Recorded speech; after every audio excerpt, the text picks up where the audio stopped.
नमस्ते भाई। SSC CHSL 2023 का नोटिफिकेशन आउट हो चुका है और इस मामले में एसएससी की तारीफ करनी पड़ेगी कि एसएससी ने जिस दिन बोला सेम उसी डेट 9 मई को शाम को 9 बजे के करीब सीएचएसएल 2023 का नोटिफिकेशन एसएससी ने जारी कर दिया है। ये आपके सामने बोर्ड पे नोटिफिकेशन लगा हुआ है। इसकी पीडीएफ मैं अपने टेलीग्राम चैनल पे डलवा दूंगा, आप उस पीडीएफ को वहां से डाउनलोड करके पूरा डिटेल में पढ़ सकते हो। डिस्क्रिप्शन में लिंक पड़ा हुआ है। हालांकि मोटी मोटी बातें जो है मैं एसएससी सीएचएसएल के इस नोटिफिकेशन से रिलेटेड आपको बताऊंगा, एंड तक आप वीडियो को देखना। इस बार वैकेंसी पिछले साल अगर हम देखें तो लगभग 4400-4500 वैकेंसी सीएचएसएल में थी, लेकिन इस बार जो वैकेंसी उन्होंने बोला है टेंटेटिव, वो मात्र 1600 वैकेंसी बोला है। तो 1600 वैकेंसी को देख के आपको घबराना नहीं है, ये टेंटेटिव वैकेंसी है, बढ़ेंगे जरूर।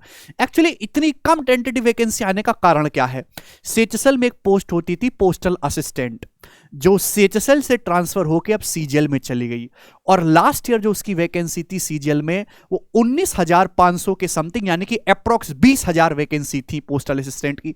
उसकी वजह से सीजीएल के 2022 के सेशन में 37,000 वैकेंसी हो गई, जबकि उसमें से एक्चुअल 20,000 वैकेंसी तो इस सीएचएसएल वाली थी पोस्टल असिस्टेंट की।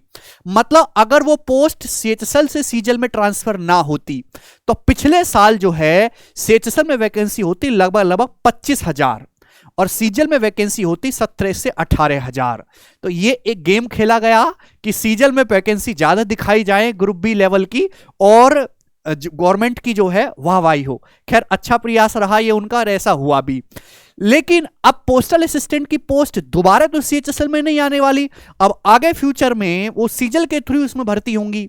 तो पोस्टल असिस्टेंट की वैकेंसी हमेशा ही ज्यादा आती थी, इसलिए सीएचएसएल में अभी आपको 1600 वैकेंसी दिखा रहा है। पर निराश होने की जरूरत नहीं है। जैसे 4-4,500 वैकेंसी पिछली बार थी, वैकेंसी टेंटेटिव बढ़ के उतनी पहुंचनी चाहिए मेरे हिसाब से।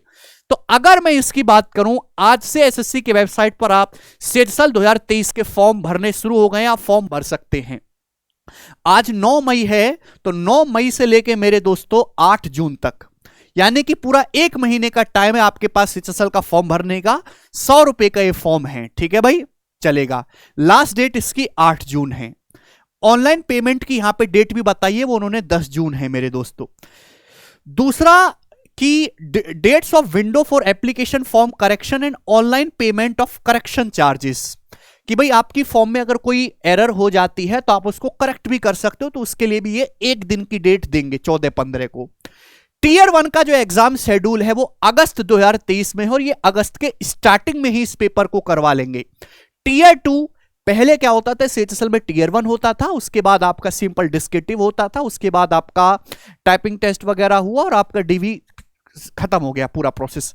लेकिन इस बार पिछले साल से सीएचएसएल में अब आपका टीयर 2 भी है, मतलब जो टीयर 1 में आपको सिलेबस पढ़ना था वही सिलेबस और वही सारे सब्जेक्ट आपको टीयर 2 में भी पढ़ने पड़ेंगे। तो टीयर 2 के कंप्यूटर बेस्ड एग्जामिनेशन की अभी कोई डेट नहीं बताई है, लेकिन सीएचएसएल का टीयर 1 का एग्जामिनेशन होना है अगस्त 2023 में। और कुछ दिन पहले एसएससी ने अपने नोटिफिकेशन में बात क्लियर भी कर दी थी कि भाई हम जुलाई में सीजीएल का पेपर लेंगे, अगस्त में सीएचएसएल लेंगे, सितंबर में एमटीएस लेंगे और फिर अक्टूबर में आपका सीपीओ लेंगे। ठीक है, ये चीज हो गई है क्लियर, और ये मेरे दोस्तों होगा ही। मतलब इन्होंने लिख दिया नोटिफिकेशन में कि अगस्त 2023 में सीएचएसएल का टीयर 1 होना है, तो पत्थर की लकीरें होगा ही। पे स्केल मेरे दोस्तों देखिए, ये मेन पोस्ट है लोअर डिवीजन क्लर्क, एलडीसी हम इसको बोलते हैं। ये सीएचएसएल की सबसे जो लो लेवल वाली हम जॉब कहेंगे वो यही है। मतलब एमटीएस में जब आप जाते हैं तो एमटीएस में एज ए ऑफिस बॉय ही आप एंट्री करते हो, तो उसके बाद जो आप नेक्स्ट बनते हैं वो एलडीसी बनते हैं, और इसकी सैलरी 37 से 38,000 के बीच होती है। अभी कैसे टाइप होगा इसमें, हैं? ठीक है, 37 से 38,000 के बीच इसकी सैलरी होगी। उसके बाद डाटा एंट्री ऑपरेटर, पे लेवल 4, और ये उसके नेक्स्ट लेवल की जॉब है, ये data entry operator grade A, पे लेवल 4। तो इनकी सैलरी आपकी 44-45,000 के नजदीक रहती है, ठीक है ना। एमटीएस के तुरंत बाद वाला जो प्रमोशन है वो यही है एलडीसी का। दूसरी बात, वैकेंसी इन्होंने साफ साफ लिखा है टेंटेटिव वैकेंसी है, उसी से इस्तेमाल किया जिससे कि बच्चे भड़के ना। अप्रॉक्स 1600 वैकेंसी है। हालांकि किस डिपार्टमेंट में या किस पोस्ट के लिए कितनी वैकेंसी है उन्होंने ये क्लियर नहीं किया है, यहां पे लिखा हुआ है। आप इस बात की जानकारी के लिए अपडेटेड वैकेंसी के लिए आप जाओ, पोस्ट वाइज और कैटेगरी वाइज वैकेंसी के लिए वो वेबसाइट पे अवेलेबल रहेंगी कमीशन की। ये कमीशन की वेबसाइट है ssc.nic.in, उसमें कैंडिडेट के कॉर्नर पे जाइए, उसमें टेंटेटिव वैकेंसी पे क्लियर करिए टाइम टू टाइम, तो ये आपके नोटिफिकेशन के बारे में बताते रहेंगे। स्टेट वाइज और जोन वाइज की वैकेंसी अभी तक कलेक्ट नहीं की गई है। दूसरा मेरे प्यारे भाई, अगर हम बात करें यहां से कि ये एग्जाम भरने की क्या क्या क्वालिफिकेशन है, इंडिया का सिटीजन होना चाहिए, नेपाल का, ये तो आप सभी बच्चे जानते हैं, एग्जाम के लिए कॉमन है। एज लिमिट क्या है, तो crucial date for age recognition is fixed as 1/8/2023। तो ये एक जो है मेरे दोस्तों आपका अगस्त 2023 से आपकी जो है एज काउंट हो रही है, मतलब जो भी स्टूडेंट है आपका वो 18 से 27 साल की एज में इस फॉर्म को भर सकता है। यानी कि मेरे प्यारे भाई एज 18-27 के बीच में 2/8/1996 से 1/8/2000 के बीच का जो भी बच्चा है वो इस फॉर्म को भरने के लिए एप्लीकेबल है। ये मैं जनरल कैटेगरी की बात कर रहा हूं 18 से 27 में। बाकी कैटेगरी को रिलैक्सेशन भी है, जैसे SC ST के लिए 5 साल का रिलैक्सेशन है, मतलब ये 1/8/1996 से 5 साल पहले कर लीजिए, ठीक है भैया, तो आपको जो है 5 साल का रिलैक्सेशन मिलेगा। ओबीसी में 3 साल का, ये हर एग्जाम में ही इतना रिलैक्सेशन आपको मिलता है। एक्स सर्विसमैन के लिए 3 साल का रिलैक्सेशन है। अच्छा, अब इसके बाद की बात करते हैं। अच्छा, ये एक्सप्लेनेशन कर रहा है कि एक्स सर्विसमैन का मतलब क्या है। ये नॉर्मल सी बातें हैं, इनको आप बिल्कुल ऐसे इग्नोर कर सकते हो जैसे वो तुम्हें इग्नोर करती है, कोई जरूरत नहीं है। एसेंशियल एजुकेशनल क्वालिफिकेशन, तो आप इसकी क्वालिफिकेशन के बारे में जानते हो कि 12th स्टैंडर्ड पास होना चाहिए, science stream with mathematics as a subject from a recognised board और इक्विवेलेंट, ये है डाटा एंट्री ऑपरेटर के लिए। अदरवाइज इसकी जो रिक्वायरमेंट है वो 12th स्टैंडर्ड ही है, 12th पास कोई बच्चा अप्लाई कर सकता है। एलडीसी और जेएसए के लिए 12th स्टैंडर्ड और equivalent examination from a recognised board और यूनिवर्सिटी। लेकिन डाटा एंट्री ऑपरेटर जो ग्रेड ए वाला है, 2 टाइप है मेरे दोस्तों, जो ग्रेड ए वाला है उसमें साइंस स्ट्रीम से ही होना चाहिए विद मैथमेटिक्स में, किसी भी स्टेट बोर्ड से, ठीक है भाई। ये एग्जाम डेट है। और फाइनल ईयर वाला मतलब जो 12th में है वो भी इसको अप्लाई कर सकता है, लेकिन आपका जो रिजल्ट है वो 1/8/2023 से पहले आ जाना चाहिए, ठीक है, ये इन्होंने बोला भी है। अच्छा, हाउ टू अप्लाई के बारे में आप जानते हो, एसएससी की वेबसाइट पे जाके आपको अप्लाई करना है। अभी से आप अप्लाई करना शुरू कर दो, सारा प्रोसेस पढ़ के। आपको महीने भर का इंतजार नहीं करना है कि आप लास्ट टाइम में जाके जो है फॉर्म भर रहे हैं, ठीक ना। 100 रुपए का आपका फॉर्म रहेगा। ये इन्होंने बोला है कि आपके एग्जामिनेशन के सेंटर यहां है इस सिटी में, तो पहले क्लियर कर देते हैं कि इन किन सेंटर पे आपका एग्जाम होगा। स्कीम ऑफ एग्जामिनेशन पिछले साल की तरह आपका टीयर 1 होना है, टीयर 2 होना है। अगर हम बात करें टीयर 1 में चारों सब्जेक्ट पूछे जाएंगे, इंग्लिश, जनरल इंटेलिजेंस, मैथ्स और जनरल अवेयरनेस। 25-25 क्वेश्चन होंगे, एक क्वेश्चन 2-2 मार्क्स का होगा। 1/4 की नेगेटिव मार्किंग है, 60 मिनट में आपको पेपर करना है, तो 200 नंबर का ये पेपर होना, ऑब्जेक्टिव टाइप ये पेपर है। उसके बाद आपका टीयर 2 का एग्जामिनेशन होगा।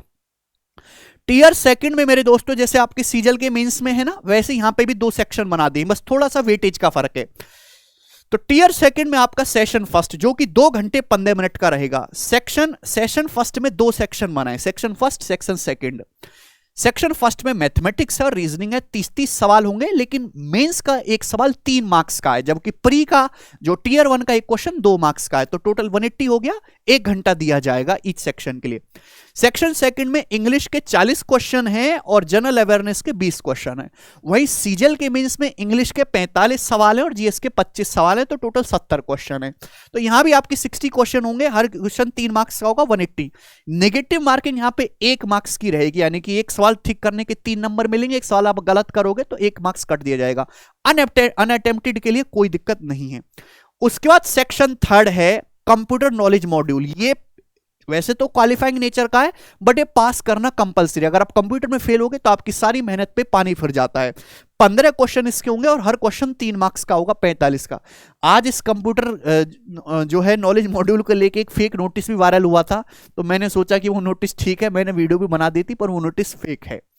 इसके बाद मेरे दोस्तों ये जो स्किल टेस्ट और टाइपिंग टेस्ट मॉड्यूल है, जो ये जो टाइपिंग है ना, ये लगभग हर सारे एग्जाम में कंपलसरी हो गई है। और जिनमें नहीं है तो 2 साल का इंतजार करो। ऐसा कोई भी सरकारी एग्जाम भारत में नहीं बचेगा जिसमें आपसे टाइपिंग टेस्ट ना करवाया जाए या एक कंप्यूटर वाला सेक्शन ना ऐड हो। चाहे आप रेलवे का ग्रुप डी का पेपर दो, चाहे एमटीएस का पेपर दो, टाइपिंग कंपलसरी है, सीखना ही पड़ेगा क्योंकि ये एक ऐसी स्किल है, क्योंकि गवर्नमेंट जॉब के लिए किसी स्किल की जरूरत नहीं है, बट टाइपिंग फिर भी आनी चाहिए। सीपीटी थोड़ा बहुत आपको पीपीटी वगैरह कंप्यूटर पर काम आना चाहिए। तो स्किल टेस्ट और typing test module part A. Skill test होगा for DEO, data entry operator in department and ministry mentioned, जो 8.1 पैरा में मेंशन की गई है। पार्ट बी में skill test for DO except in department and ministry mentioned at para 8.1। ये para 8.1 आप पढ़ लीजिएगा मेरे दोस्तों। तो 15-15 मिनट के दोनों होंगे, ठीक है भाई, चलेगा। इसके बाद टीयर सेकंड के बारे में सारे सेक्शन मैंने आपको एक्सप्लेन कर ही दिया। It will be mandatory for the candidate to qualify all the section of tier second। यानी कि ऐसा नहीं कि आप मैथ्स और रीजनिंग वाले सेक्शन में बहुत अच्छा परफॉर्म करेंगे और इंग्लिश और जीएस में हालत खराब होगी, ये गलत बात है। जैसे बैंकिंग में होता है ना, सेक्शनल क्वालिफाई करना होता है बैंकिंग में, मैथ भी में भी कट ऑफ क्लियर करनी होती है, रीजनिंग में भी, इंग्लिश में भी, वैसे ही आपको हर सेक्शन में क्वालिफाई करना है कैंडिडेट को, मतलब जो है एक मिनिमम मार्क्स आपको अटेन करने ही होंगे, ठीक है भाई। नेगेटिव मार्किंग 1 मार्क्स की है रॉन्ग क्वेश्चन के लिए, ये इन्होंने बोला है कि ध्यान रखना है, चलेगा। इसके बाद जो है typing test for other post LDC और जेएसए, जो आपकी डीओ के लिए स्किल टेस्ट होना है, लेकिन डीईओ के अलावा अदर पोस्ट के लिए आपका टाइपिंग टेस्ट भी होना है, ओके। इसके अलावा सिलेबस बोला गया, सिलेबस वही है जो सीजीएल का सेम है। नंबर सिस्टम, अर्थमेटिक के सारे चैप्टर हैं, अलजेब्रा, ज्योमेट्री, मेंसुरेशन, ट्रिग्नोमेट्री और स्टैटिक्स है मेरे दोस्तों, histogram, frequency, probability, permutation, combination वगैरह यहां पे नहीं है। बाकी जनरल अवेयरनेस का सिलेबस वही सेम है, ठीक भाई। ऐसा कुछ इसमें जो सिलेबस आपका टीयर 1 का है वही सिलेबस आपका टीयर 2 का है। टीयर 1 में प्रोबेबिलिटी वगैरह नहीं पूछी जाएगी, लेकिन टीयर 2 में स्टैटिक्स और प्रोबेबिलिटी आएगा, mean, median, mode, standard deviation, calculation of simple probabilities, ये सब आएगा सीएचएसएल के टीयर 2 में, ठीक है। रीजनिंग का सिलेबस सेम है। इंग्लिश के बारे में आप जानते हो कि डायरेक्ट इनडायरेक्ट वोकैबुलरी भी है, ग्रामर भी है, रीडिंग कॉम्प्रिहेंशन भी है, और आपको एरर फाइंड आउट भी करना है, ठीक है जी। तो ये सारी डिटेल हैं। उसके बाद आपका फाइनल डॉक्यूमेंट वेरिफिकेशन होगा। डॉक्यूमेंट वेरिफिकेशन में आपको matricular secondary certificate, education qualification certificate ही चाहिए मेरे दोस्त। और कोई डिटेल इसमें ऐसी खास है नहीं। देखिए, मेरिट लिस्ट जो प्रिपेयर होगी वो ओवरऑल परफॉर्मेंस के हिसाब से होगी कैंडिडेट की टीयर सेकंड एग्जामिनेशन में ओनली। साफ साफ लिखा हुआ है कि जो आपकी फाइनल मेरिट लिस्ट बनेगी उसमें टीयर 1 का कोई योगदान नहीं होगा, क्योंकि टीयर 1 केवल क्वालिफाइंग है। मेरिट लिस्ट जो है वो कैंडिडेट जो परफॉर्म करेगा टीयर सेकंड एग्जामिनेशन के बेसिस को, उसी हिसाब से आपकी बनेगी। डिस्क्रिप्टिव खत्म हो चुका है, मतलब आप टीयर 1 क्वालिफाई करिए, टीयर सेकंड दीजिए, टीयर सेकंड में बढ़िया स्कोर करिए, आपकी अच्छी रैंक है, आपको अच्छी पोस्ट मिलेगी, दैट्स इट। सिंपल सा फॉर्मूला है, कोई बहुत ज्यादा इसमें दिक्कत नहीं है। हाँ, टाइपिंग टेस्ट की मेरे दोस्तों आप जो है तैयारी साथ साथ करते रहें, ठीक है भाई। और कोई छोटी छोटी सी डिटेल होंगी तो मैं टेलीग्राम चैनल पे डाल दूंगा। बाकी सारा नोटिफिकेशन कॉपी पेस्ट है, हर उसमें ऐसा ही आता है, ठीक है ना, ओके। एक चीज ये है कि साफ साफ ये कह रहे हैं कि फोटो को जोड़ा, कुछ बच्चे चश्मे लगा के फोटो को अपलोड कर देते हैं या फोटो अपलोड करने में दिक्कत करते हैं दोस्त, है भाई।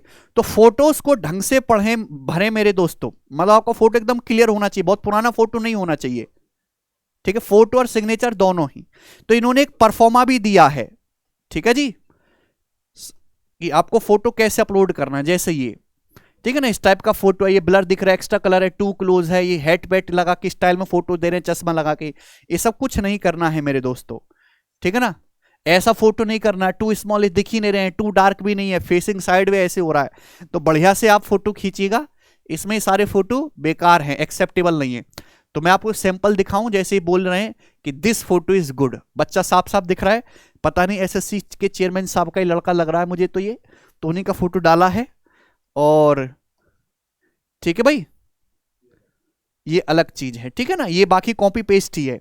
तो नोटिफिकेशन जो पिछले साल का था बिल्कुल वैसा ही है, बस इन्होंने डेट चेंज की है, ठीक है। ये नोटिफिकेशन मैं टेलीग्राम चैनल पे डाल दूंगा, वहां पे जो है आप ज्वाइन कर सकते हैं, ठीक है। चलिए बाय।